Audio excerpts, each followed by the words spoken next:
Alô, por favor, novamente. Se estão ouvindo, avisem pelo chat.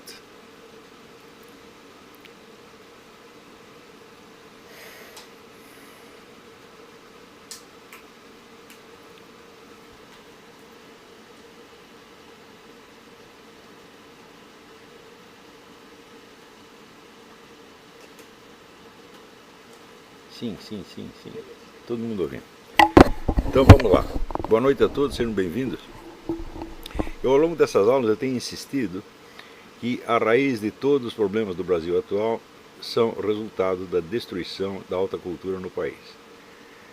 Nunca será demais insistir nesse assunto, porque a esfera da alta cultura é aquele conjunto de pessoas que leram os mesmos livros, compreendem as mesmas palavras, têm um vocabulário, um domínio de vocabulário mais ou menos similar, têm acesso ao mesmo corpo de fatos e conhecem as mesmas correntes de ideias, os mesmos valores civilizacionais, os mesmos critérios do certo e errado, do verdadeiro e falso, etc, etc. E por isso mesmo podem levar uma discussão frutífera sobre qualquer assunto. Quando os debates se transferem para a esfera propriamente política, ou mais especificamente parlamentar, isso é um resumo, é um recorte da discussão mais geral que se desenrolou na esfera da alta cultura. A partir do momento em que a alta cultura desaparece, então nós podemos fazer a seguinte comparação. O Miguel Reale, ele mandou, quando era reitor da USP, mandou criar um obelisco lá, e em volta pôs uma inscrição onde dizia que a cultura era como uma esfera, né, cujos raios iam em todas as direções. Você imagina, quando não há essa referência a um centro da cultura, centro que é composto de valores civilizacionais conhecidos por todos, ainda que isso varie de civilização para civilização, isso não faz diferença, o que acontece é que as pessoas pegam ideias soltas, opiniões soltas, frases soltas, e são como assim se abrissem um livro de Platão, em qualquer página, lê uma frase, e depois lê uma frase de Nietzsche no meio de um outro livro e começa a querer tirar alguma conclusão. É exatamente assim que as pessoas raciocinam hoje em dia no Brasil. Elas não têm centro, não têm referência, não têm mapa do território. É tudo tiro no ar, é tudo chute, na verdade. Então nós podemos comparar assim, em vez de você ter aqui um centro que tem raios que vão em todas as direções, né, e que um raio se comunica com o outro através do centro, não, você pega pontos quaisquer de um dos raios e um outro ponto de um outro raio, um terceiro ponto do outro raio, e cria uma figura. E você acha que isso é realidade porque isso lhe dá a impressão de realidade. Sobretudo, esta impressão de realidade, na maior parte dos casos, advém do simples sentimento de concordância. Quer dizer, o gostar ou não gostar, o aprovar ou não aprovar alguma coisa, se torna automaticamente critério de realidade. Quer dizer, se aquilo ressoa em você como uma coisa que lhe é agradável, você acha que é realidade, e se não ressoa, você acha que é falso. Quer dizer, uma reação simplesmente, vamos dizer, emocional, gustativa e, no fim das contas, lúdica. O pessoal está brincando. Né? Daí a tendência de, seguinte, quando se diz lembra qualquer fato negativo a respeito de um partido político, de uma religião, de um país, de uma nacionalidade, de uma cultura, né, automaticamente as pessoas entendem que você está contra aquela entidade, aquela religião, aquela cultura, aquele país, etc, etc. Se você diz uma coisa agradável, eles acham que você está a favor. Quer dizer, no fim das contas, você só tem essas duas categorias, o contra e a favor. Isso é, o gostei e não gostei. Isso ainda é norma geral em toda a discussão brasileira. Inclusive, quer dizer, da parte de pessoas que exercem uma responsabilidade pública e teriam que ser um pouco mais sérias nas suas discussões. Então vocês imaginam o que pode acontecer quando alguém, por exemplo, lê essas minhas notinhas do Facebook. Eu já expliquei que eu uso o Facebook como uma espécie de um diário, onde vou colocando ali apontamentos que são impressões do momento. Essas impressões, elas naturalmente podem ser contraditórias, por quê? Porque as coisas têm vários aspectos e esses aspectos não combinam entre si. À medida que você vai acumulando notas, tá certo? Você está seguindo mais ou menos o método aristotélico das definições. Quer dizer, você tem as várias notas, quer dizer, aquilo que você notou, tá certo? E você as articula de algum modo, de tal maneira que reflita a estrutura do objeto. Na verdade, a estrutura de qualquer objeto se compõe de feixes de contradições. É só quando você tem um sistema de contradições montado em torno de um objeto, de uma questão, de um fato, é que você sabe de que se trata. As contradições, por sua vez, podem surgir de pelo menos dois lados.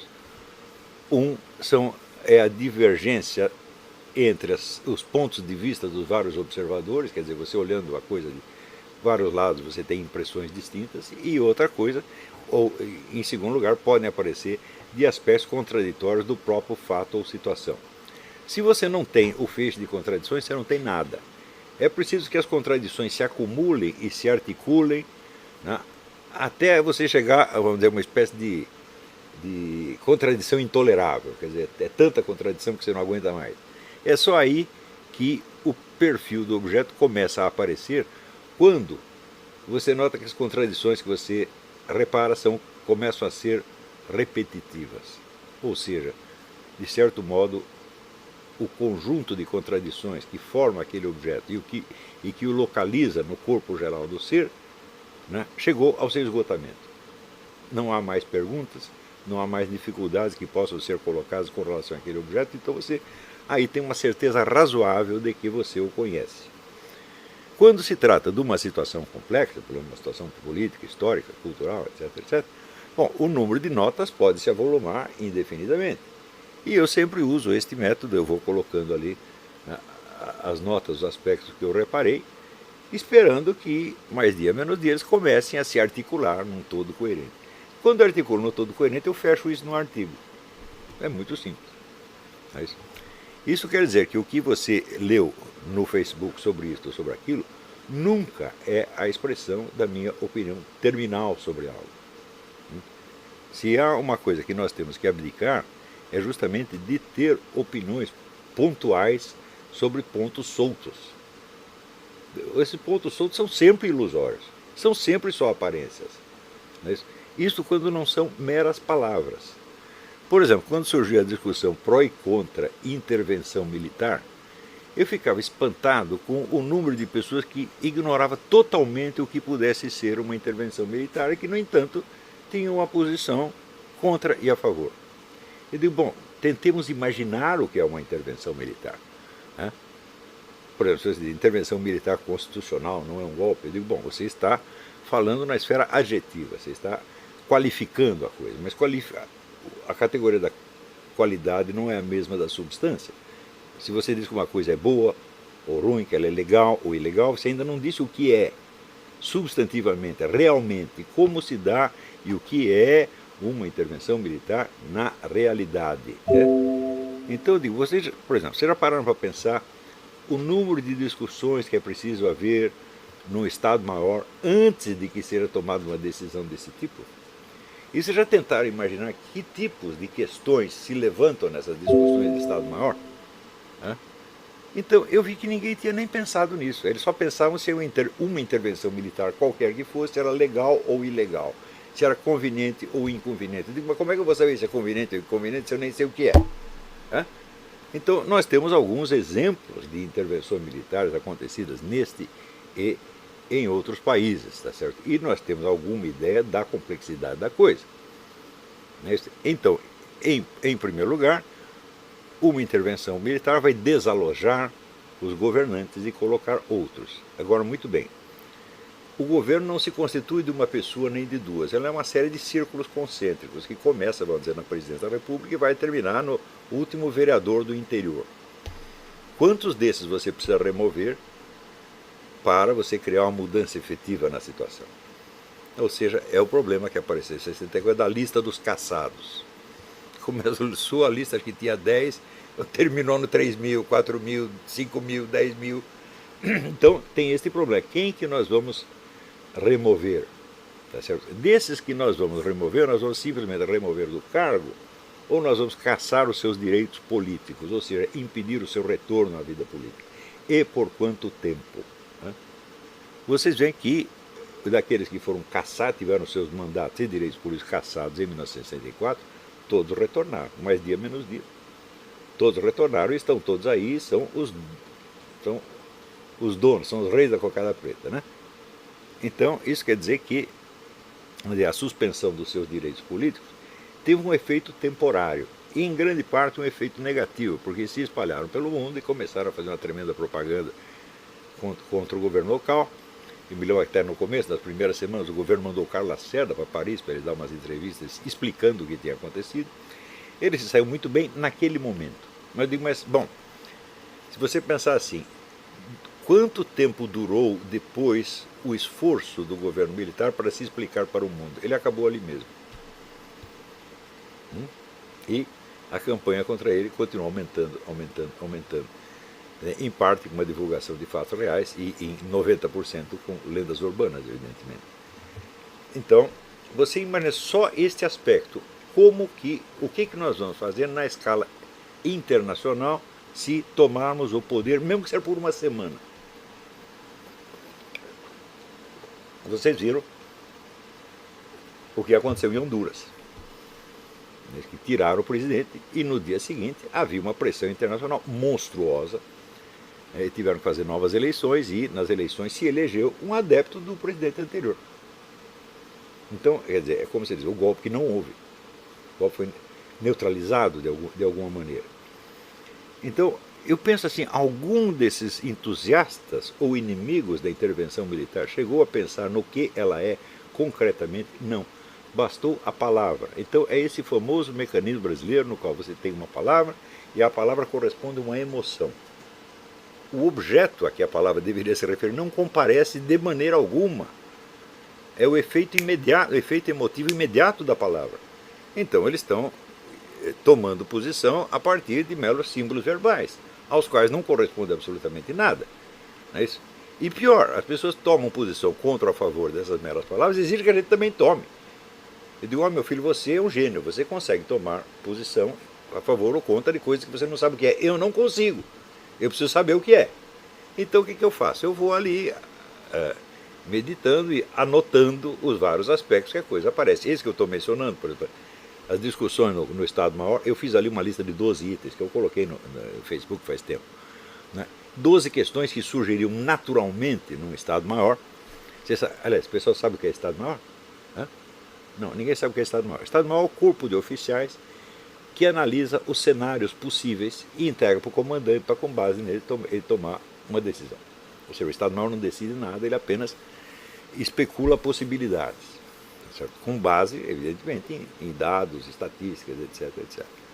Então, o Estado-Maior é o suporte intelectual do comando, e é ali que se dão as discussões. Eu já dei aula na Escola de Comando do Estado-Maior do Exército, dei várias, tá certo? E eu via que era um pessoal muitíssimo bem informado. Muito mais do que qualquer jornalista que eu conhecesse. Tá certo? E via também que ali dentro havia alguns antagonismos. Eu, por exemplo, um dia tive lá uma discussão, quase saí no tapa, com um coronel que era irmão do Luiz Mercadante. Ele estava lá na Escola de Comando do Estado-Maior. Ele naturalmente não era simpático a mim, nem a nada que eu pudesse representar. Ele tinha boas informações sobre o estado de coisas, mas ele tinha lá as suas posições. Havia outras pessoas também com essas posições ali. Se você perguntar, dos oficiais que ouviram você, quantos eram contra e quantos eram a favor? Eu não tenho a menor ideia.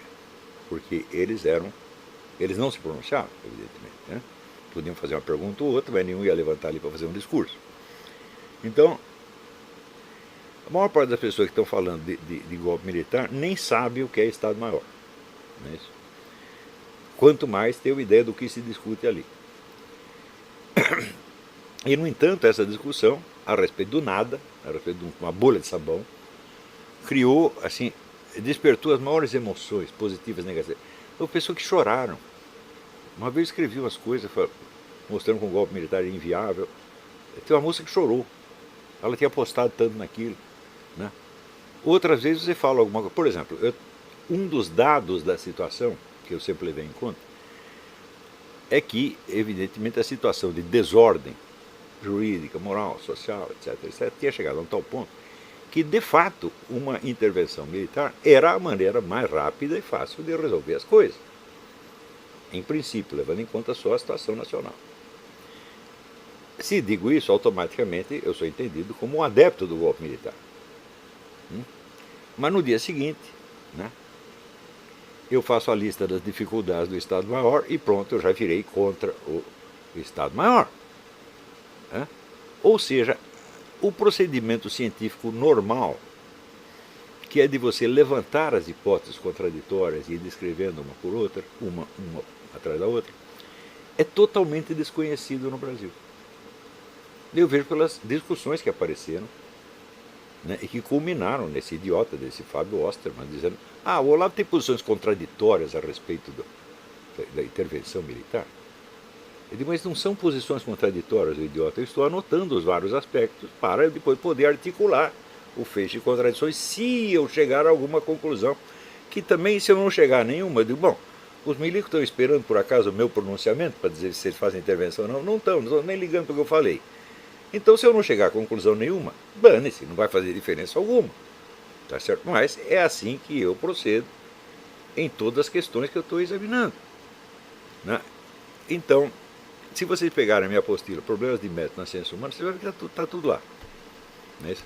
Então, você tem, em primeiro lugar, vamos dizer, as pessoas dos agentes, agentes individuais e grupais. Quem são eles? Quem são os personagens que estão em jogo? Segundo, você delinear o horizonte de consciência de cada um. O horizonte de consciência é assim, é o conjunto de articulado e compreensível de informações a que o sujeito tem acesso. O horizonte de consciência se delineia pelo seu limite. Ele não é positivamente, você não precisa fazer a lista do que o sujeito sabe. Você pega os pontos que obviamente ele não sabe. Bom, isso está fora do horizonte de consciência dele, isso também está fora, isso também está fora, isso também está fora. E partimos do princípio de que onde o sujeito não enxerga, ele não age. Tá certo? Então, se ele não age, aquelas ações possíveis que seriam determinadas por aquelas informações estão excluídas do cenário e simplificam um bocado a coisa. Então, em seguida você precisa avaliar o peso relativo desses elementos que estão fora do horizonte de consciência. Ou seja, o que é a ignorância realmente? Existe a nesciência, que é você não saber alguma coisa, e existe a ignorância, que é você não saber alguma coisa que você precisaria saber. Né? Então, o que é ignorância mesmo? Então, os vários fatores de ignorância são, certamente, matrizes de ações que não incidirão sobre a realidade, serão ações ilusórias. Então, você tem, em cada momento, você tem, para cada personagem, individual ou grupal, um conjunto de ações que são viáveis e um conjunto de ações que vão escapar da realidade e não vão produzir nada ou vão produzir resultados desastrosos para o próprio agente. Né? Se você não fez este diagnóstico com relação a uma ação política que você propõe ou que você deseja, então você não sabe nada a respeito. Zero. Assim, você está lutando por palavras. Se você falar, por exemplo, sei lá, nós queremos o impeachment. Né? Eu digo, bom, a palavra impeachment significa muitas coisas diferentes e, no contexto atual, concreto, ele pode ter resultados absolutamente desencontrados. Então, a primeira noção de impeachment, a primeira mais popular e mais imediata, é de que o impeachment é o primeiro passo para estourar o balão do poder petista e do poder do Foro de São Paulo. Essa é a primeira noção. Se você pegar as massas que saíram às ruas, né, em março e em setembro, essa é a ideia que eles queriam, porque todos estavam gritando fora PT, fora Foro de São Paulo e não apenas fora Dilma. Não é isso? E desses havia uns 20 ou 30% que clamavam por intervenção militar. Então, nós podemos dar por pressuposto que a opinião das massas nessas duas manifestações era contra todo o esquema comuno-petista que tomou conta do país, contra todo ele. E o impeachment seria um aspecto disso. Logo em seguida, aparece uma segunda versão do impeachment. É o impeachment como substituto do conjunto de medidas. Ou seja, não falamos em fechar a Folha de São Paulo, não falamos em fechar o PT, não falamos em botar o Lula na cadeia, nos concentramos no impeachment, vamos nos livrar da Dilma. Bom, já é uma versão diminuída, evidentemente. Tendo-se em conta que a eleição na qual a dona Dilma se elegeu foi feita pela Smartmatic, tendo só 23 pessoas tendo acesso à contagem de votos, então sendo, obviamente, uma eleição sem transparência, uma eleição 100% inválida sob qualquer aspecto que você examine, né? Então, aí você já tem um segundo divisor no sentido do impeachment. Para algumas pessoas, o impeachment é um primeiro passo para você invalidar tudo e eleger um novo governo. Para outras pessoas, o impeachment é exatamente o contrário. É uma maneira de se livrar de uma governante incômoda, inepta, tá certo? E não fazer nada mais. Então, o impeachment é para derrubar o sistema ou para consolidá-lo? Eu digo, bom, depende de quais são os agentes que estão em jogo. Não é isso? Você vê aqui.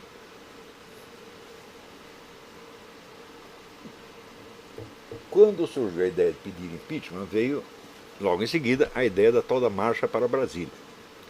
Eu achei que era uma coisa... Bom, em primeiro lugar, quando estourar... Fazer um parênteses aqui. Quando estouraram as manifestações de rua, eu já achei que aquilo era uma espécie de ejaculação precoce. De cara. Falei, bom, nós vamos ter que de algum modo ajudar. Eu não posso recusar a minha ajuda a isso aí, tá certo? Mas, que é uma ejaculação precoce, é. Por quê? Não completamos a restauração da alta cultura. Portanto, não temos uma liderança cultural. Portanto, não temos uma liderança política. Ponto. É muito simples, né? Primeiro você cria uma elite cultural, essa elite cultural trabalha durante muito tempo e daí aos poucos, com sorte, vão surgindo verdadeiros líderes políticos. Capazes, informados, certo? Capacitados para uma ação efetiva.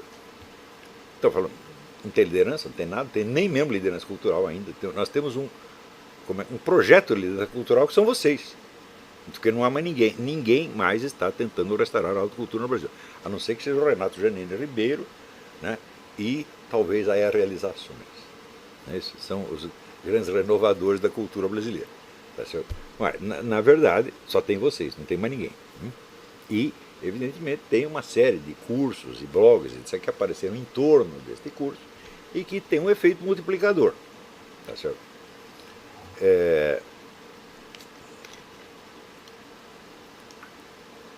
Mas é só você fazer a seguinte pergunta: quantos gênios existem em circulação no Brasil atualmente e comparar com o que tinha nos anos 50? É uma coisa horrível, é horrível você ver isso aí, horrível, né? Sumiu tudo realmente, né? Então, não tendo a liderança, não, pode ser um movimento caótico, mas não se pode prejulgar que um movimento caótico seja ineficaz, mesmo porque ele estava crescendo muito, e eu mesmo recomendei aos candidatos a líderes que não liderassem nada, mas que simplesmente seguissem a massa. Por quê? Se você não tinha líderes conscientes e preparados, você tinha uma massa consciente e preparada. Uma massa que estava entendendo tudo o que estava acontecendo. Isso é que eu achei o fenômeno mais extraordinário de todos os tempos. Você via qualquer Zé Mané da rua, entendia qual era a ligação, por exemplo, entre a roubalheira e o Foro de São Paulo, a roubalheira e o processo revolucionário, a roubalheira e o bolivarianismo. Todo mundo entendia isso. Estava claro para todo mundo. Embora a mídia jamais falasse dessas coisas.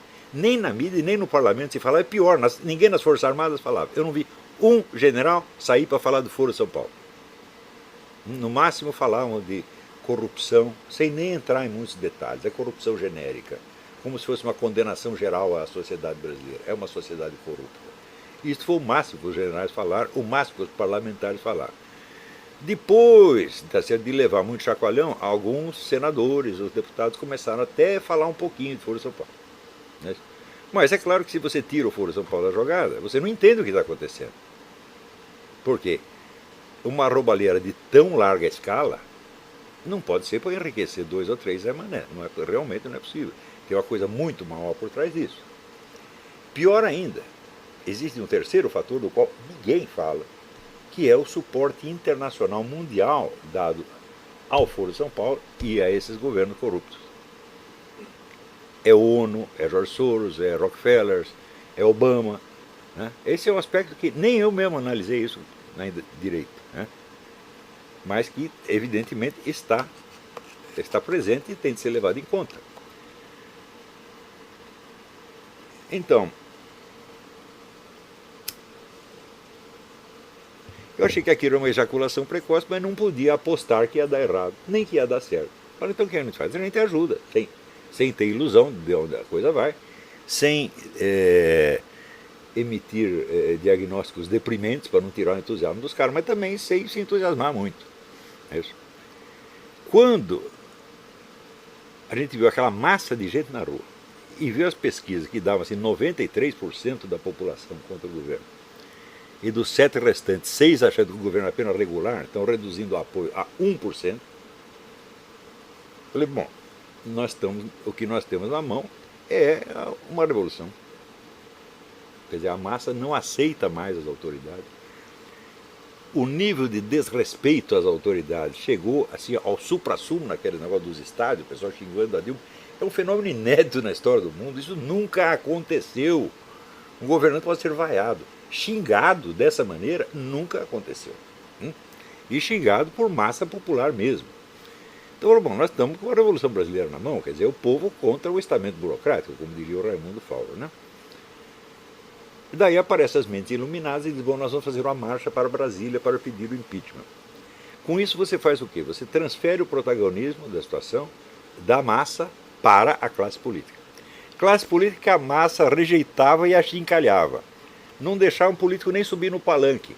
Você, até o Bolsonaro foi rejeitado, até o Bolsonaro. Não, você é deputado? Não, não queremos. Eles não tinham nada pessoalmente contra o Bolsonaro, mas é o fato de ser deputado. Não queremos deputado, não queremos senador, não queremos governador, não queremos PSDB, não queremos político nenhum. Então, você está passando o protagonismo do movimento justamente àqueles que o movimento rejeitou. Evidentemente já era um tiro no pé. Segundo, você não reúne 2 milhões de pessoas na rua para dizer, espera aí que eu vou até Brasília e já volto. Você não faz isso. Isso aí também é um fato inédito na história do mundo. Quer dizer, os autonomeados líderes da manifestação, que não eram líderes de coisa nenhuma, ninguém jamais tinha ouvido falar deles, apareceram no palanque pela primeira vez ali. Se você perguntar como se disseminou a palavra de ordem da manifestação, se disseminou por internet, por 1001 canais que ninguém podia controlar. Não é isso?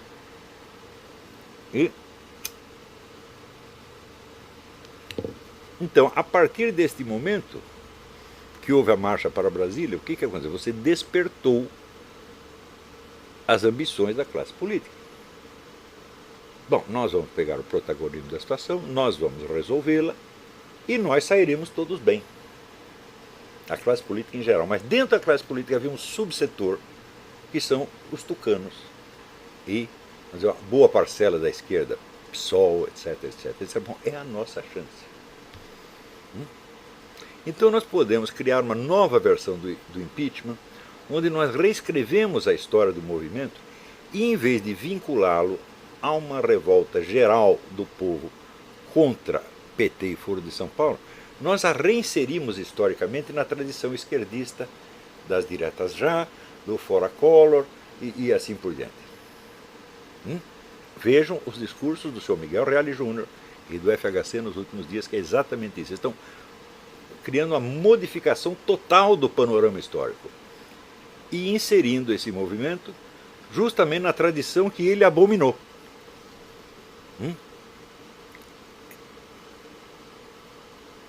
Então, se nós pegarmos os agentes que criaram essa situação, como por exemplo o Fábio Osterman e outros, não vou nem falar de Kim, né? Esqueça isso é mosquito, né? Eu no começo pedi para que não falassem mal do Kim, embora ele estivesse errado, defendi o rapaz, né? Mas assim, é caridade, eu estou fazendo apenas isso, né? E no Brasil está assim, você dá uma esmola para o sujeito, ele já acha que ele é o seu doutor.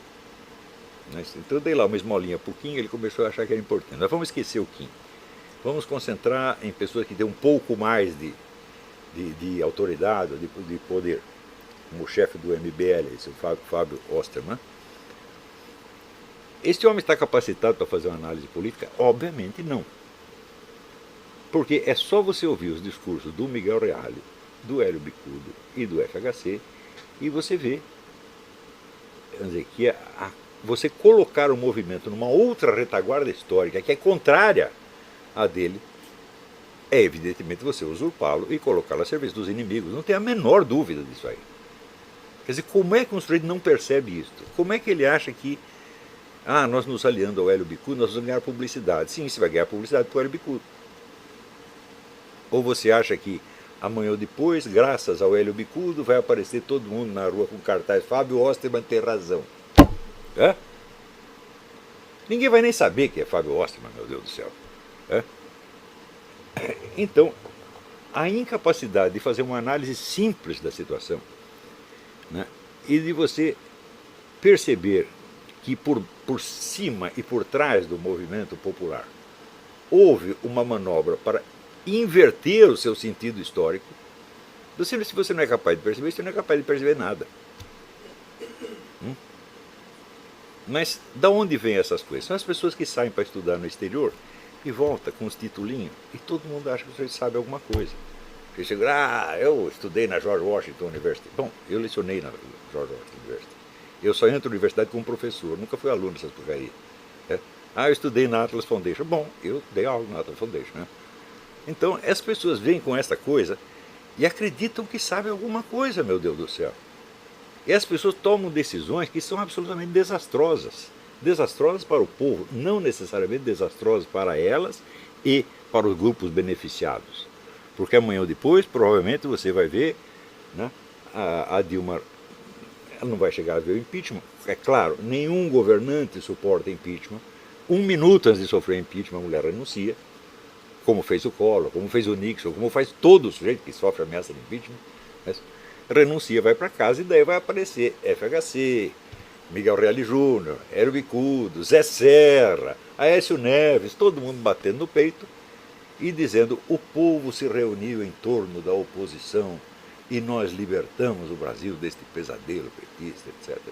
É isso que vai acontecer. Né?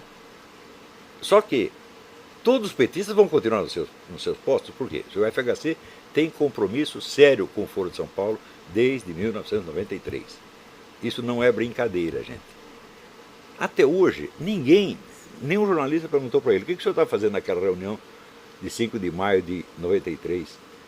A reunião secreta com o pessoal do FHC que saiu no jornal Grama Cubano. Ninguém consegue nem perguntar isso para ele.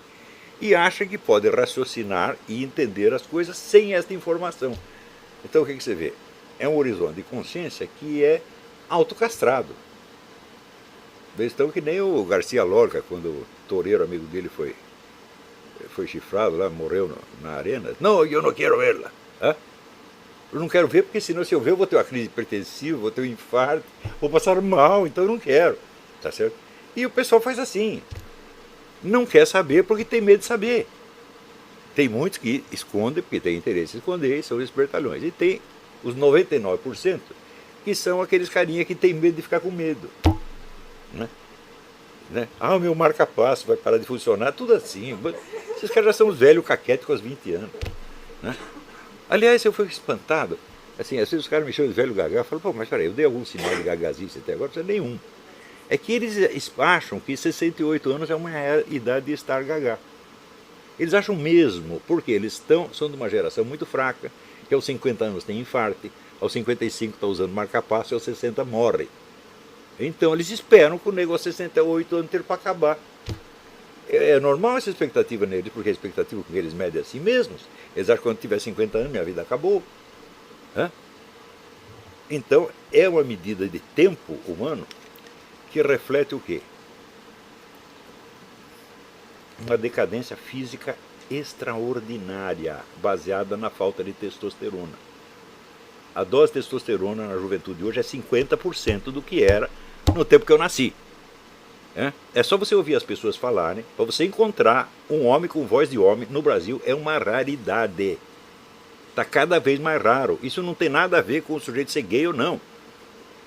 Pode ser daqueles caras que só pensam em mulher 24 horas por dia, mas ele fala que nem mulher. Por quê? Porque o corpo dele não tem força para produzir uma voz de homem, meu Deus do céu.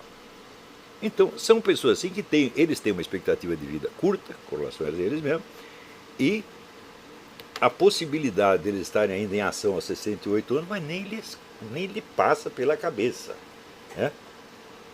Então, naturalmente, ver um cara com 68 anos, ele tem que estar gaga. Mesmo que ele não esteja, ele tem que estar oficialmente vai ser gaga. É uma coisa assim, é deplorável. A gente fica até deprimido de ver essa juventude, né, medindo as coisas com esta escala diminutiva, deprimente, autocastradora no fim das contas. Não é isso? Então, eu dizer, olha, 60 e 70 anos é a idade com que os filósofos produzem o que tem de melhor. Né? Todos foram assim. Mesmo em épocas em que a duração média da vida era menor.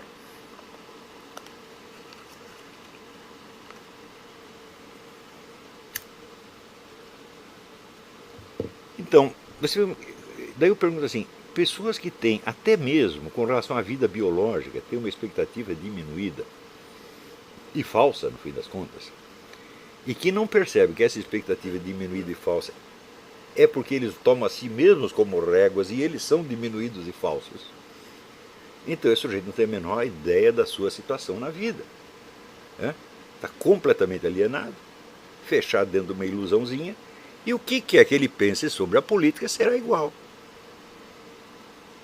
Então, agora você imagina um jovem desse aproximando-se de um cara de uma outra geração, político, que fala grosso, é homem, né? E é um safado, raposa velha. O político come esse rapaz no café da manhã e palita os dentes com os ossinhos. É óbvio isso aí. Então, você imagina a cabeça de um FHC, a complexidade da cabeça. O FHC é alguma coisa de ciência política que ele entende. É isso. Ele é capaz de pegar uma situação e ver as contradições que tem ali, e é capaz de jogar com as contradições. Pior ainda, até o Lula é capaz de fazer isso. Mas essa molecada que está aí bancando o líder, eles não são capazes de fazer isso de jeito nenhum. Eu fiquei muito impressionado com esse negócio desse Osterman dizer, o Olavo deu opiniões contraditórias sobre o golpe militar. Eu falei, escuta, mas essas duas opiniões contraditórias, na verdade, dei 50. Né? Todas elas são contradições porque são problemas, evidentemente. Eu estou tentando montar o quadro. Eu até agora não tenho nenhuma conclusão sobre o negócio de golpe militar. Né? Se eu tivesse, eu teria escrito um artigo fechando o diagnóstico, mas não consegui fechar ainda. Por quê? Falta informações. Você saber o que se passa dentro do Estado-Maior é muito difícil. Só quem está lá dentro é que sabe. Então as discussões militares às vezes ecoam um pouco nas discussões do clube militar. Às vezes. Mas eu já estive nos dois lugares e posso lhe garantir o que se pode falar dentro do clube militar, uma coisa que se pode falar dentro do Estado-Maior é outra coisa. Dentro do Estado-Maior se pode falar qualquer coisa. A discussão é 100% livre. Num clube militar não, tem certas coisas que já não deve falar, não pega bem, você já tem um problema de opinião pública. Não é uma discussão científica. É do Estado-Maior, pretensamente científica pelo menos.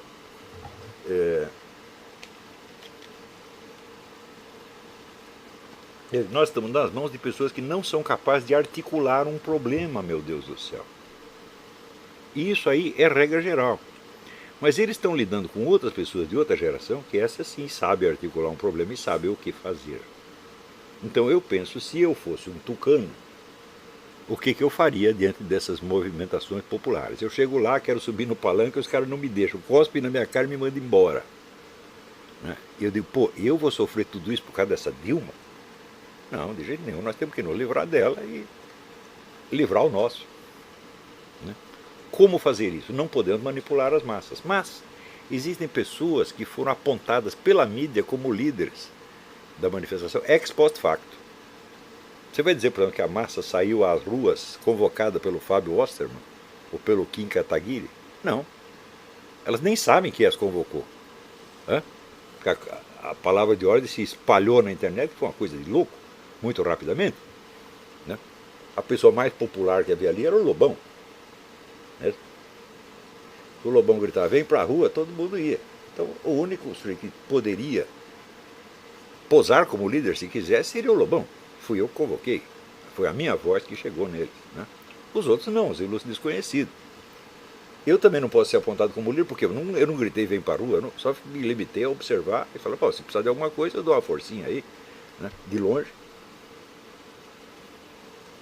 E além disso, disputar a liderança dessas coisas seria um absurdo para mim, porque política é uma atividade que você deve iniciar aos 20 ou aos 30 anos, aos 40 no máximo. Não é isso? Já existiu o caso de pessoas que começaram a carreira política aos 40 anos, mas depois dos 40, ninguém. Absolutamente ninguém. Então, para mim não está na hora. Eu já estou fora disso aí faz tempo. Mas, uma coisa que me chamou a atenção é o seguinte: naquelas passeatas havia milhares de pessoas com cartaz Olavo tem razão. Então, bom, se tem alguma pessoa que funcionou como símbolo, não como líder, mas como símbolo da manifestação, fui eu. Não é isso? Não tinha mais ninguém. Não tinha ninguém nem com o cartaz do Lobão. Muito bem com o cartaz de Fábio Osterman, nem Kim. Só tinha uma figura, que era eu. Deu muito bem. Daí você vê, a mídia vai entrevistar quem? Este? Não. Pega um cara chamado Kim, o outro, pessoas insignificantes, e faz deles os líderes. Foi a mídia que fez isso. A população não os conhecia, se tornaram conhecidos depois do movimento, graças à mídia. Foi um efeito circular. Não é isso? Então, prepara esses meninos para que eles sejam comidos pela elite tucana. E eles foram comidos. Então, aí, você vê o Paulo Giraldelli dizia o seguinte: esse negócio de pedofilia não tem problema nenhum, porque são os meninos que querem dar para os adultos. Agora, essa teoria é falsa, mas na política ela é real. São os menininhos que vão tudo lá em Brasília oferecer as bundinhas para os políticos. É ou não é? Estou mentindo? Então, para poder ser comido por pessoas ilustres, como Hélio Bicudo, Miguel Reale Júnior, Fernando Henrique Cardoso, Zé Serra, Aécio Neves, entendeu? Então é uma coisa tão obviamente impotente, fraca, autodestrutiva, tá certo? E moralmente condenável, que nem precisa continuar analisando, está na cara. Agora, por que isso acontece? Acontece porque as manifestações de março e setembro foram ejaculações precoces. Você, obviamente, não tem líderes preparados. Não tem ninguém. Se aparecer com um líder verdadeiro ali no meio, a mídia não ia falar dele de jeito nenhum. Você veja, você lê, examina os jornais, a mídia dos anos 1915, 16, 17, você não vai ver o nome de Lenin. Nunca aparecia. Apareceu depois do fato consumado. E, no entanto, era ele que estava por trás de tudo. Tanto sabiam. O próprio governo alemão sabia que era ele que estava por trás. Por que o governo alemão não foi contratar Trotsky ou qualquer? Foi contratar o cara certo, porque sabia quem é que estava mandando. Não. Agora, você acha que o governo alemão, alguém era ele idiota de se guiar por informações da mídia? Não, o governo tem seu próprio serviço secreto, ele tem suas próprias informações. E ele sabe quem está mandando. Então, quer dizer, se houvesse um líder verdadeiro ali, ele estaria desaparecido da mídia. Como esses meninos tudo apareceram na mídia, falaram, não, a mídia os fez, ex post facto, para poder ter os instrumentos de manipulação necessários, já que não pode manipular a massa. Você não tem acesso à massa. Você acha que se o Zé Serra convocar uma passeata amanhã, quantas pessoas vai ter? Vai ter menos do que na passeata do MST. E todo mundo que vai lá vai jogar tomate nele. O Aécio Neves, bom, ele quase chegou a ser um herói nacional, mas ele preferiu ser mais um puxa-saco oficial. Tá certo? Então, ele está queimado completamente. Todos esses estão queimados. Então, não temos acesso à massa, mas podemos pegar este líder, chamar para uma conversação, oferecer algumas vantagens, e dar para eles a ilusão de que, com uma certa facilidade, nós tiramos a Dilma daí e daí está tudo resolvido. E foi exatamente isso que aconteceu. Qual é o problema aí? O problema é a falta da elite cultural. Não surgirá uma elite política capaz sem uma elite cultural antes. Isto é impossível. Ainda que a situação se precipite, como de fato se precipitou, por efeito do cansaço popular. O povo cansou disso aí. Então você tem, de fato, uma explosão espontânea. Que se tivesse um líder para aproveitá-la, viraria uma revolução. Como os líderes são esses que tem aí, o que era uma revolução, o que parecia, o que tinha todos os meios para ser uma revolução, virou um conchavo de gabinete com o seu Miguel Reale, seu Bicudo, etc., para salvar o quê? salvar a tradição histórica dos movimentos de esquerda. Nós que lutamos pelas diretas já, nós que lutamos. É? Sim, nós lutamos, como diz o Miguel Real, nós lutamos contra os fuzis da ditadura, depois nós lutamos contra o Collor, lutamos pelas diretas já, e agora estamos aqui novamente fazendo a mesma coisa. Você acha possível? Pega aquele povo que se reuniu na rua. Então vocês estão aqui, de fato, na tradição das diretas já, na tradição da luta, na tradição de todos os seus inimigos, na tradição dos ladrões, na tradição do Foro de São Paulo. É isso que você está aqui para aplaudir? Fala, claro que não. No entanto, veja a facilidade com que foi virado. Porque tudo isso não é testado perante a opinião pública. É tudo uma conversa de gabinete. E essas pessoas que fizeram isso, eu já disse, eu espero, eu rezo para que eles tenham feito isso por malícia. Porque se fizeram com boa intenção, então são mais idiotas do que eu mesmo poderia imaginar. Então, Fábio Osterman, espero que ele seja um cara maquiavélico, maligno, que quis ferrar com tudo e vender tudo para os tucanos. Se ele fez isso, bom, então fez bem feito. Agora, se ele acredita, que fez de boa intenção, acha que isso vai libertar o Brasil do PT do Foro de São Paulo, então sinto muito. Então acabou a conversa, porque não dá para conversar com um frango assado, tá entendendo? Realmente não é possível. Né? Então, gente, eu digo isto para ressalvar pela milésima vez a responsabilidade que vocês têm. Né? Este país só começará a tomar jeito, só haverá uma liderança política séria, se amanhã ou depois vocês superlotarem as livrarias do Brasil com livros bons, da sua autoria. Você dar um curso, fazer um blog, não adianta. Vocês têm que começar a produzir. E produzir coisa muito séria e coisa muito boa. Isso é urgente, urgente. Agora, quando eu digo que a coisa urgente é um negócio de longo prazo, então significa que a situação está muito ruim. Nem só precisa arrumar um tratamento já, mas o tratamento vai levar 3 anos para chegar. Então, essa é a situação. Então, enquanto isso, vai ter que fazer uma coisa importantíssima que se chama sobreviver. Aí você tem que ser como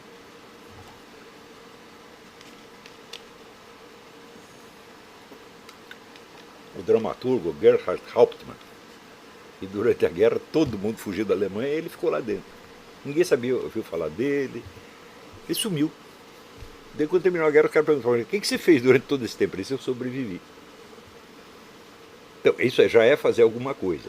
Quer dizer, onde você não pode agir, mas você pode sobreviver, e durante a sobrevida você se fortalece, e fortalece, e fortalece, e fortalece. Sobretudo se fortalece preparando-se para enfrentar o pior com um sorriso nos lábios. Eu digo, vamos supor que vier amanhã um bando de petistas, nós vamos levar você para o pelotão de fuzilamento. Eu diria, é um prazer, meu filho. Quer dizer, eu aceito isso aí. Eu não tenho nenhum medo da morte, zero de medo da morte, zero, zero, zero, zero, zero. Se eu ainda tivesse medo da morte com 68 anos, eu seria um idiota. Você pode ter medo da morte aos 12 anos, 13 anos, né? Quando você tem uma vida inteira para viver. Eu tenho uma vida inteira para morrer. Não é isso? Então, você tem que estar preparado para isso. É o negócio dos Founding Fathers. Você tem que sacrificar sua vida, seus bens, sua liberdade e sua honra. Ah, a honra não. Os caras vão me xingar, pô. Vão rir da minha cara. Tá bom, mas vocês não riem da minha. E qual é o problema? Eu também rio da deles. Isso não dói. Às vezes eu fico consternado por ver assim, a burrice e a baixeza dessas pessoas. Mas que isso realmente me ofende, me magoa, eu falo, não. Me magoa se a Roxane falar essas coisas de mim, se o Pedro falar essas coisas de mim, daí sim. Mas esses caras, pelo amor de Deus, pô. O que eu vou esperar deles? Isso não tem nada a ver com a ideologia política. A burrice e a ignorância não é monopólio da esquerda. É monopólio de qualquer pessoa que presume além das suas forças. Não é isso? Então, bom, se você ver, eu durante 20 anos eu fiz análise da situação política brasileira e invariavelmente fiz as previsões acertadas. Invariavelmente. Às vezes não dá certo exatamente no prazo, não é isso? Por exemplo, numa das eleições eu disse que o PT criaria um sistema de controle total da opinião pública. Daí passou 2 semanas, ele não criou, alguém falou, tá vendo, estava errado. Eu falei, espera um pouquinho que você vai ver. Né? Saber o prazo exato, falei, bom, aí só Deus sabe. Né? Aliás, eu queria fazer um parênteses sobre isso aí. Aqui nos Estados Unidos a gente lê muitas análises apocalípticas. Você pega os negócios da Bíblia e vê o que está acontecendo agora. Então, olha, regra geral, infalível, né? Princípio de interpretação bíblica. Qualquer semelhança que você veja entre fatos da Bíblia e fatos do mundo corrente é somente analógica, sempre. Analogia é uma mistura de semelhanças diferentes. Então, isso quer dizer o seguinte, a analogia existe para despertar a nossa inteligência, para fazer a gente ter mais imaginação e para despertar novas intuições. É para isso que ela existe. Ela nunca é prova de nada. Uma analogia não pode ser prova, meu Deus do céu. Porque a analogia prova uma coisa e prova a contrária. Não é isso? E aqui a mania de previsões apocalípticas chega a tal ponto que os caras já sabem em que capítulo do Apocalipse nós estamos. Mas para você saber em que capítulo, você precisa saber onde a história vai terminar. E onde a história vai terminar? Jesus Cristo disse que não sabia, meu Deus do céu. Ele disse isso aí só Deus Pai. Eu sempre interpretei assim, como Jesus Cristo é o Logos divino, a inteligência divina, e Deus Pai é o poder divino, a onipotência divina, o fim do mundo não será uma decisão lógica baseada no Logos. Será um ato livre de Deus Pai Todo-Poderoso. Então, é por excelência imprevisível. Você vai acabar quando ele quiser. Ele não tem satisfação a prestar nem a ele mesmo. Então, se é um ato livre e imprevisível, então nós temos, primeiro ponto, esta é a regra do Eric Voegelin, não pode haver uma teoria geral da história, porque nós não sabemos quando a história vai terminar. Então não existem leis gerais. Se nós sabemos que vai terminar, então tudo está em aberto. Então você pode raciocinar dentro de escalas temporais limitadas, tá certo? Sabendo que depois dessa escala vem outra, e vem outra, e vem outra, e vem outra, e vem outra. Não é isso? Então, isto é a premissa para que qualquer estudo sobre o movimento histórico, seja do mundo em geral, seja de um país em particular, seja um estudo de tipo científico, portanto experimental, portanto sempre tentativo. Eu sei que no Brasil as pessoas não entendem ciência assim, elas entendem que ciência é um corpo de dogmas estabelecido de uma maneira, de uma vez por todas. E se você botou em dúvida uma coisa, você é um herege. É assim que se faz ciência no Brasil. Então, por exemplo, outro dia eu falei, olha, pode ser que o petróleo não seja um combustível fóssil, isso é apenas uma teoria, existem outras teorias. Como o pessoal no Brasil não acompanha a discussão científica internacional, não fica sabendo disso. Então, aparece o idiota, olha, ele está dizendo que o petróleo não é combustível fóssil, Deu caipira que ri daquilo que ele não sabe, meu Deus do céu. Teoria da evolução. Vocês já pararam para pensar o volume de livros que se publicam a favor e contra a teoria da evolução? Isso é inabarcável. Isso quer dizer que não está no poder humano chegar a uma conclusão sobre isso. Agora não está mesmo. Porque você leu, eu li 400 livros. Bom, daí o cara publicou o quadricentésimo primeiro e tem uma prova que você não conhecia. Mudou tudo. Então, ciência é isso, meu Deus do céu. Ou não é? Ou ciência agora é um corpo de dogmas que está fixado de uma vez para sempre. É claro que não. Tudo que é científico pode continuar sendo discutido eternamente. Você pode, no máximo, dizer que existe mais probabilidade de que esta teoria terá certo do que a outra. Mas olha, eu confesso que eu nem isso sei. Tudo que eu li a favor da teoria da evolução, eu dizia assim, parece que está certo. Daí eu li a contra, parece que está certo. E olha, eu não sou nenhuma besta quadrada, Então eu digo, bom, se eu estou no estado de inconclusividade, não há vergonha nenhuma você também estar no inconclusivo. O petróleo é um combustível fóssil, eu falo, olha, até onde eu li, pode ser que seja, pode ser que não seja. Portanto, nenhuma dessas duas teorias é risível em si mesma, porque a risada não é um argumento científico.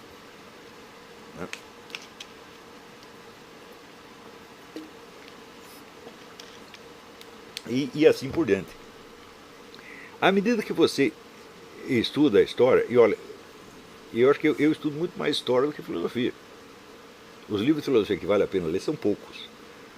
Mas Os de história são muitos, toda hora aparece coisa nova. O sujeito não vai ser um grande historiador para ele descobrir alguma coisa que os outros não sabiam. Então, se você pega esse Henry Kamen, que escreveu Spanish Inquisition, bom, ele não é nenhum Leopold von Ranke, ele não é nenhum Jacob Burckhardt, ele é apenas um cara que descobriu algo importante sobre a Inquisição Espanhola. Mas livros desse tipo existem de monte e de monte e de monte e de monte. Não só na esfera histórica, na esfera científica também. Olha, outro dia me caiu na mão este livro aqui.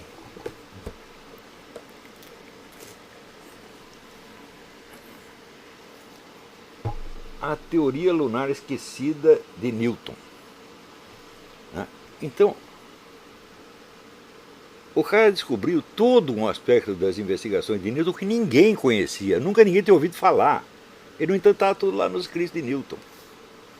Ele fez tudo sobre o ano lunar. Coisas como essa aparecem a toda hora. Sem contar aquelas que não apareceram agora, mas que você só ficou sabendo agora. Eu sempre soube, por exemplo, que tinha havido uma vasta campanha de difamação anticatólica e, sobretudo, anti-inquisição desde o tempo da Reforma. Sempre soube disso. Mas esses últimos dias, por causa de uma discussão que surgiu no Facebook, eu falei, vou ler mais coisas sobre isso, vamos nos informar. Daí eu caí de costas e descobri que a campanha tinha sido imensamente maior do que eu imaginava. Maior e mais contínua. E toda ela feita de lendas urbanas.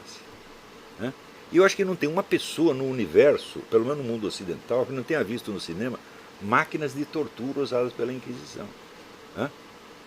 Todos os historiadores que entraram no assunto dizem que essas máquinas nunca existiram. Mas só os historiadores dizem. O cinema continua mostrando as máquinas. O pastor protestante da esquina continua falando das máquinas. Eu digo, bom, isto aí é um fator histórico tão relevante, mas tão relevante, que praticamente esse anticatolicismo ele foi a espinha dorsal da cultura americana no século XIX. Era o único ponto que havia em comum entre todas as igrejas protestantes. Elas não concordavam em nada, só tinha esse ponto. Então, este era o centro unificador. E era uma força política tão extraordinária que chegou a haver processos, já no começo do século XX, para fechar a Igreja Católica nos Estados Unidos, porque ela apresentava um risco iminente para o regime democrático. Que risco? É um risco inexistente, mas, tal como aparecia na lenda urbana, não é isso? O Papa não fazia outra coisa senão conspirar contra a democracia americana, contra a qual ele não fez nada, zero, zero, zero, zero, zero. Pior, por exemplo, tem este livro aqui. Isso foi o que mais me espantou. Anticatolicismo na ficção americana do século XIX. A literatura de ficção americana foi inundada por esses mitos da Inquisição, o mito de que a Igreja Católica foi fundada por Constantino e assim por diante, coisas desse tipo. Isso penetrou tão fundo, mas tão fundo, que chegou a afetar grandes escritores ingleses e americanos, grandes. Henry James caiu nessa. Anthony Trollope caiu nessa. William Dean Howells, que é um dos maiores escritores americanos de todos os tempos, caiu nessa. E, na Inglaterra, Benjamin Disraeli. Benjamin Disraeli era um judeu simpático à Igreja Católica, escreveu muita coisa a favor da Igreja Católica. Daí ele tem uma discussão com o cardeal Manning a respeito da Irlanda, que o cardeal era a favor da independência da Irlanda, ele virou 180 graus e escreveu um dos romances mais anticatólicos de todos os tempos, que fez um sucesso mundial. Você imagina o cara que foi o primeiro-ministro da Inglaterra, escreve um romance, todo mundo vai ler, mesmo que o romance não seja bom. Era bom, na verdade, Disraeli é um excelente escritor. Então, você imagina o prestígio que essa coisa adquiriu. Olha, está aí o Disraeli, Henry James, Anthony Trollope, os maiores. Quando você vai ver, toda esta coisa era baseada num único livro de um historiador que desconhecia a língua latina, nunca leu nada dos primeiros padres da igreja, nada, nada, que por sua vez só se baseava em literatura protestante. Você veja a força da lenda urbana, que começa em 1500 e pouco e prossegue até agora. Então eu digo, nunca houve uma campanha de difamação deste tamanho. A contribuição dos iluministas a isso foi pouca, porque na verdade, por exemplo, os mitos que os iluministas criaram não chegaram aos Estados Unidos, ficou só na França. Os mitos criados pelo adotados pelo anticatolicismo americano são todos de raiz protestante. Os comunistas depois não inventaram uma campanha desse tamanho contra a Igreja Católica. Nunca. Então esta foi a maior campanha de difamação de todos os tempos, modelo de todas que se seguiram. Isso quer dizer que o protestantismo é falso? Claro que não. Só quer dizer que os líderes protestantes não prestam. O que não impede que eles tenham razão nesse ponto, naquele. Então, isso não é uma discussão teológica, evidentemente. Eu não estou discutindo as suas teorias, eu estou discutindo a sua conduta política. Então, coisas desse tipo, evidentemente, não precisa nem dizer que isso é interpretado automaticamente como uma guerra antiprotestante. Quer dizer, os caras movem uma guerra publicitária de 4 séculos, e daí, pelo simples fato que eu digo que isso aconteceu, sou eu que estou movendo a guerra. Bom, aí a inversão já vira delírio completo.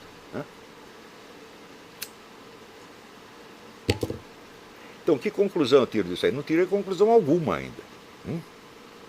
Por enquanto, eu estou na fase de medir o tamanho do problema.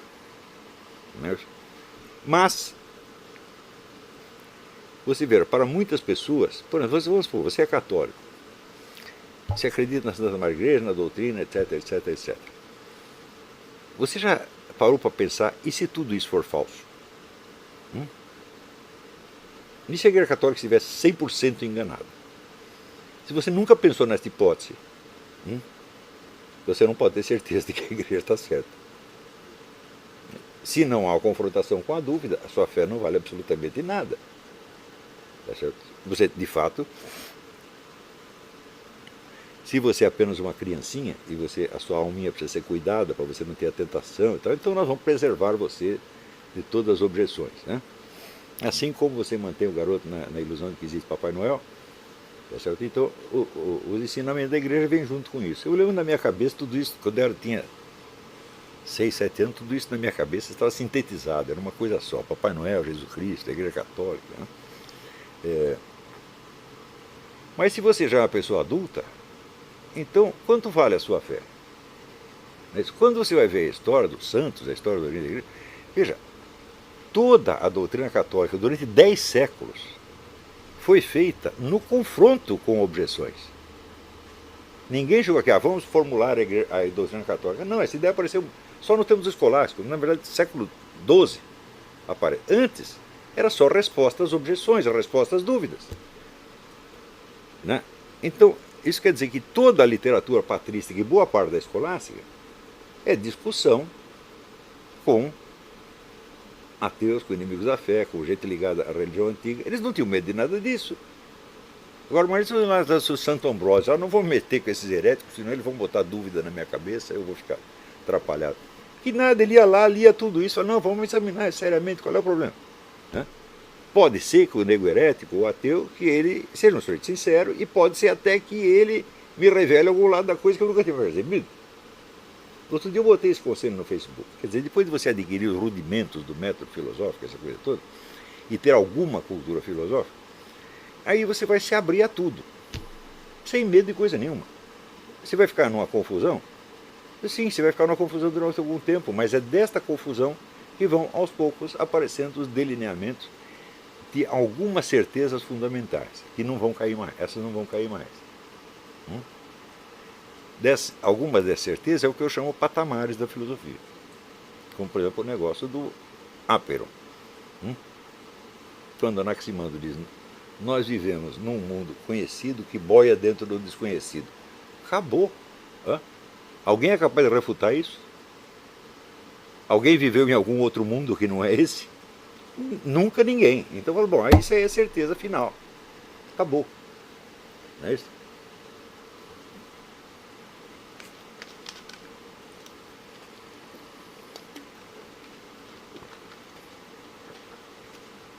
E, às vezes, algumas conclusões filosóficas a que você chega individualmente também se assentam como pontos falando que não são mais derrubáveis, são chamados apodícticos.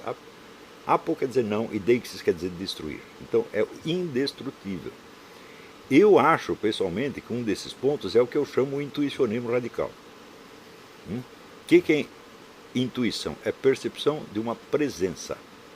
Né? Percepção imediata. Que é imediata? Que não tem intermediário. Né?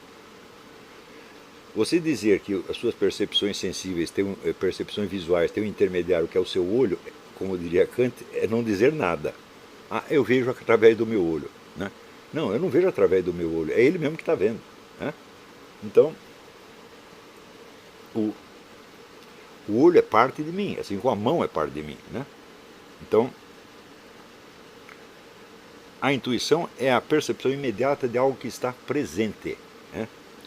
Pode estar presente fisicamente, como essa mesa está presente, né? Como essas pessoas aqui estão presentes.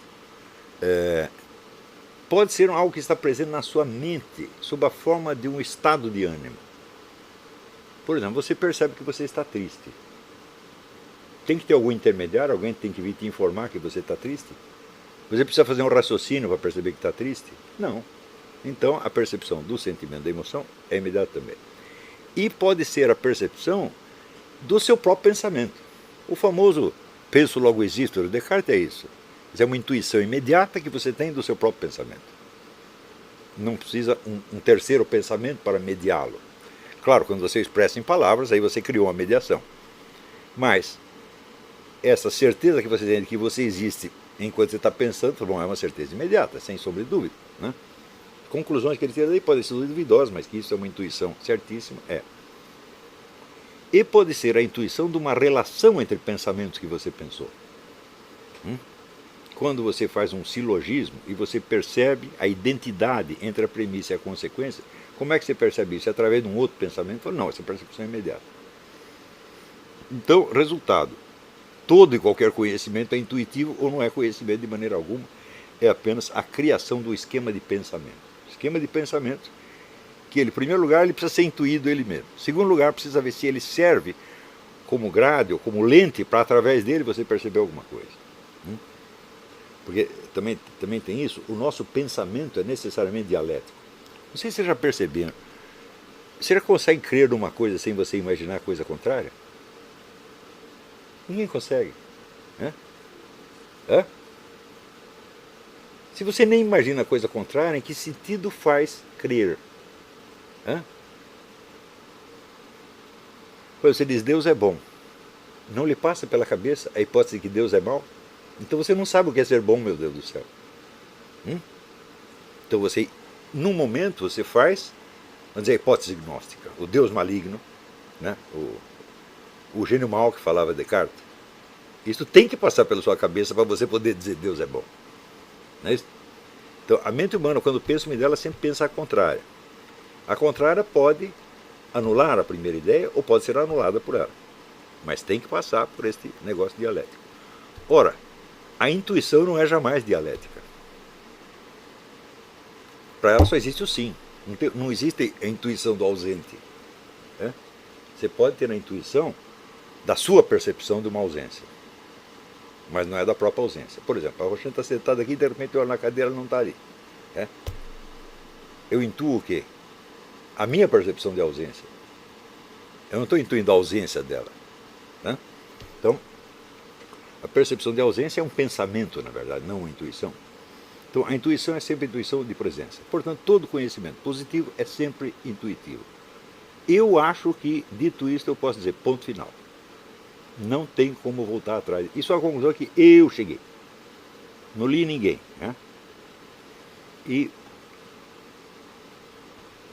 isso quer dizer que até uma besta quadrada como eu pode chegar a alguma conclusão final. Eu digo, bom, muito bem, cheguei a esta conclusão final.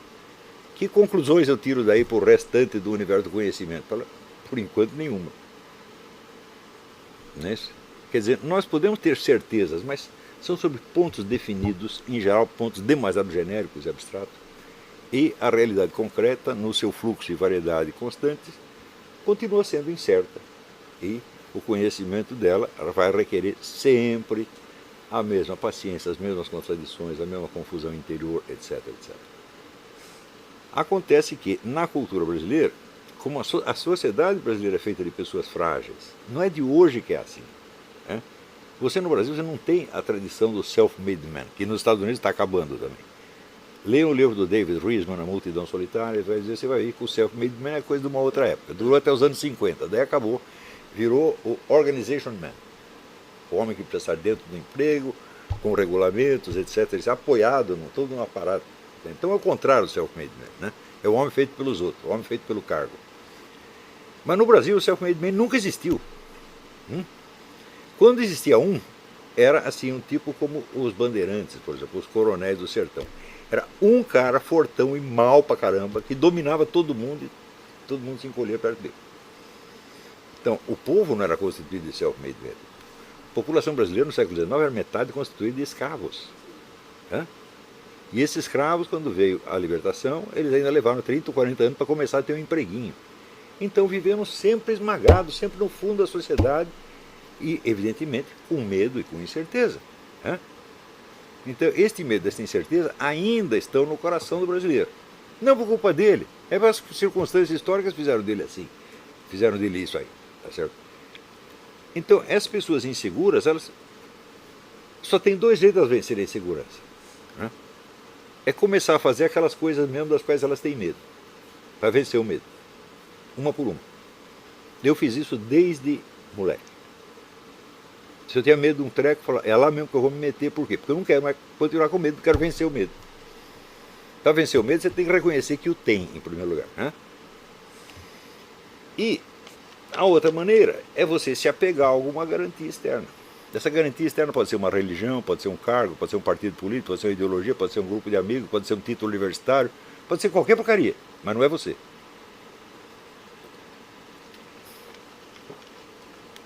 E justamente por causa disso, as crenças a que o sujeito adere no começo da vida são muletas psicológicas. São coisas não são coisas nas quais ele realmente crê, mas são coisas nas quais ele precisa para sentir que está de pé. Então, se você tira a muleta dele, ele sente que vai cair. Na verdade, não vai cair coisa nenhuma. Ele vai ficar de pé como antes, mas ele não vai perceber. É o medo de cair. Então, isso quer dizer que as pessoas se apegam desesperadamente a coisas nas quais, no fundo, elas não acreditam de jeito nenhum, das quais apenas elas precisam para manter a sua segurança psicológica. Por isso que toda discussão fica muito difícil.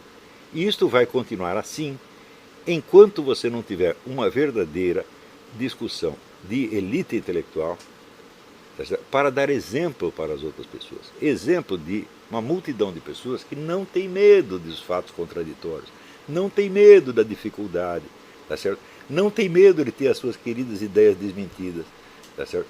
E que já as teve desmentidas muitas vezes e vai ainda ter outras. E não tem importância, vamos continuar. Tá certo? Então é este exemplo que vocês vão ter que dar. Agora, outra característica do brasileiro é assim. Ele sendo um sujeito fraco, ele se considera um Zé Ninguém. E, por isso mesmo, ele tem um terror pânico de desempenhar um papel público maior. E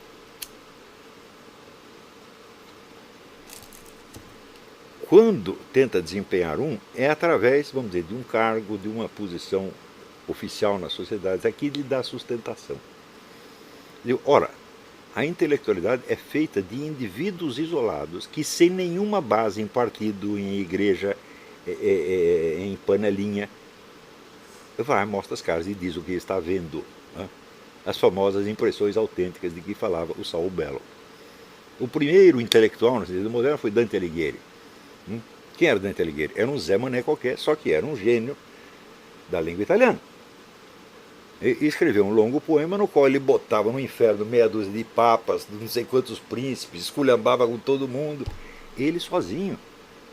E exerceu mais influência do que todos esses. Então esta força, né, isso que se chama majestas veritatis, né, é a majestade da verdade. O que você está falando é simplesmente verdade, não interessa quem é ele. Né, e ele se impõe pela majestas veritatis. É isto que você vê quando você lê os grandes clássicos da literatura.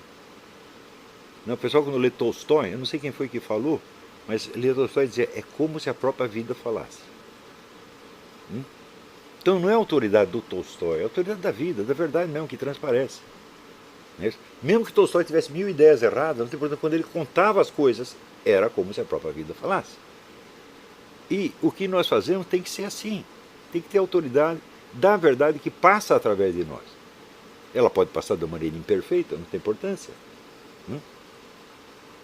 Mas enquanto não for restaurada esta majestade da verdade no Brasil, também não haverá majestade da moralidade, da honestidade, da santidade, nem coisa nenhuma. A falta de grandeza moral no Brasil de hoje é uma coisa assustadora. Assustadora. Você só vê mesquinharia, só vê baixaria, só vê picuinha.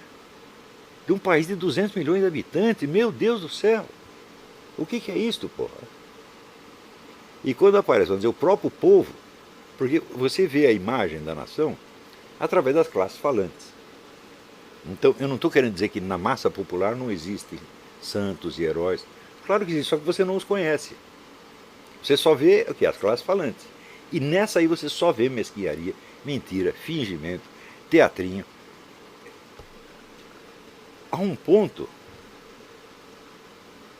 que às vezes eu penso em desistir da nacionalidade brasileira. Eu falo, não, eu não quero ser isso. Então, não desisti ainda, né? Mas que dá vontade, dá. E acho que muita gente sente isso. E você não quer aparecer perante o mundo com este carimbo em você. Você é daquela nação de ladrõezinhos, mentirosinhos, né? Fingidos. O que é isto? Cadê os seus heróis? Cadê os seus santos? Né? Cadê os seus gênios? Não tem. Né? Então, isso tudo acabou por quê? Só a alta cultura que gera isso. Então, entender a sua missão. Vou fazer um intervalo, daqui a pouco nós voltemos.